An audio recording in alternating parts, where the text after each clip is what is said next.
Welcome to my YouTube channel Ramesh online. AP ఉద్యోగులు మరియు పెన్షనర్లకు విడతల వారీగా బకాయిల చెల్లింపులు. ఈ నెలలోనే మొదటి విడత చెల్లింపులు షురు.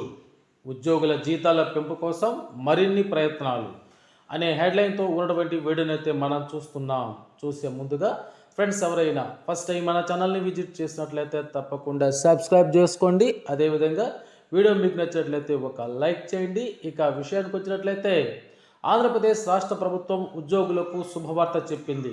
గతంలో పెండింగ్లో ఉన్న వేతన బకాయిలను చెల్లించేందుకు ఏపీ ప్రభుత్వం చర్యలు చేపట్టింది. వైఎస్ఆర్ కాంగ్రెస్ పార్టీ ప్రభుత్వం గద్దె దిగే సమయానికి రాష్ట్రానికి సంబంధించిన 25,000 కోట్ల మేర బకాయిలు ఉన్నాయని ప్రస్తుత కూటమి ప్రభుత్వం ప్రకటించింది.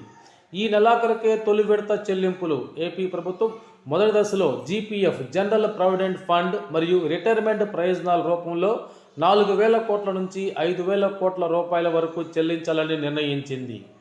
ఉద్యోగులకు గతంలో పెండింగ్లో ఉన్న డబ్బులను త్వరగా అందించేందుకు ఏపీ ప్రభుత్వం కృషి చేస్తోంది.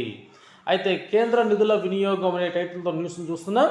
ఈ చెల్లింపులకు అవసరమైన నిధులను కేంద్రం నుంచి అందే వాటితో నిర్వహించనున్నట్లు ఆర్థిక శాఖ అధికారులు స్పష్టం చేశారు. రాష్ట్ర ప్రభుత్వానికి కేంద్రం నుంచి వచ్చే నిధులను ఉద్యోగుల పెండింగ్ బకాయిల కోసం వినియోగించనున్నారు. దీంతో ప్రభుత్వం మెల్లగా ఆర్థిక ఇబ్బందులను సమర్థవంతంగా పరిష్కరించేందుకు ప్రయత్నిస్తున్నట్లు తెలుస్తోంది. ఇక ఉద్యోగుల కోసం మరిన్ని మంచి ప్రయత్నాలు.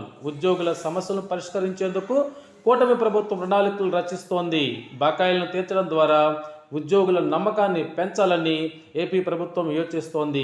వేతనాలు, ఇతర ప్రయోజనాల విషయంలో కూడా త్వరలోనే మరిన్ని మంచి నిర్ణయాలు తీసుకునే అవకాశం ఉందని అధికార వర్గాల ద్వారా తెలుస్తున్నాయి. ఇక్కడ మనం చూసినట్లయితే వేతనాలు మరియు ఇతర ప్రయోజనాల విషయంలో అన్నారు కాబట్టి త్వరగానే వేతనాల పెంపుకు సంబంధించినటువంటి ఐఆర్ మరియు పిఆర్సీలలో ఏదో ఒక ప్రకటన త్వరలోనే వస్తున్నట్లుగా కూడా అధికార వర్గాలు మనకి చూచాయిగా తెలియజేస్తున్నాయి.